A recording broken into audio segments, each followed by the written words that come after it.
l'avantage avec l'astronomie, c'est qu'en général, c'est un domaine qui plaît et qui passionne assez quand on commence à parler du ciel, de la Terre, etc. Grâce à ce site, on peut aussi montrer des choses qui se font sur place.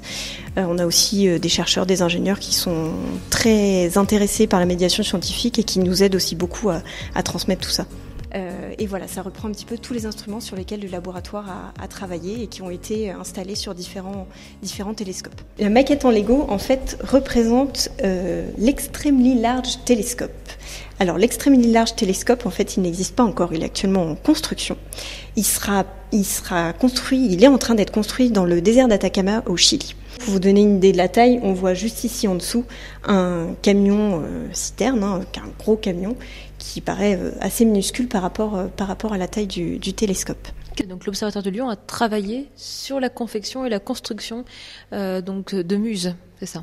On reste dans ce grand parc de l'Observatoire de Lyon, à Saint-Genis-Laval, et on est en face d'une tour qui a l'air plutôt ancienne. Hein. Oui, c'est un des premiers bâtiments qui a été construit, cette tour. C'est un château d'eau. C'est un château d'eau, exactement. En fait, à l'époque, on s'éclairait au gaz, et en plus, les bâtiments étaient construits dans des matériaux assez inflammables. Du coup, on a construit ce bâtiment, château d'eau, pour l'entretien du parc, mais aussi et surtout pour prévenir les incendies sur les bâtiments ici. Donc c'est un château d'eau qui est finalement exclusivement réservé à l'Observatoire. Et oui, alors aujourd'hui il n'est plus en fonction, il y a quelques pigeons qui ont trouvé refuge, on les entend. Mais voilà, exactement, on les entend. Mais à l'époque, ça a été vraiment un bâtiment important. L'Observatoire n'avait pas que des missions d'observation à l'époque. Les missions d'observation étaient certes une des missions importantes, mais les astronomes étaient là aussi pour deux autres choses. On avait le service horaire, ce qu'on appelait le service horaire, c'est-à-dire qu'on faisait des mesures ici pour donner l'heure, puisque à la fin du 19e siècle, l'heure était encore donnée par rapport aux étoiles.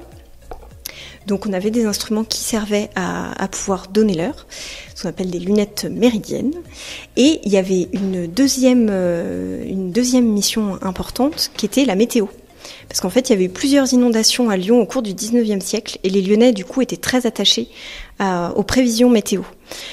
Donc les relevés météo étaient faits ici à l'Observatoire. Le problème, c'est qu'ils étaient affichés dans Lyon avec 1 mois d'avance. Ce qui n'était du coup pas très précis. Aujourd'hui, à 1 semaine, on n'est pas très précis. Avec 1 mois d'avance, c'était encore pire. Donc c'était un grand sujet de moquerie des Lyonnais à l'époque.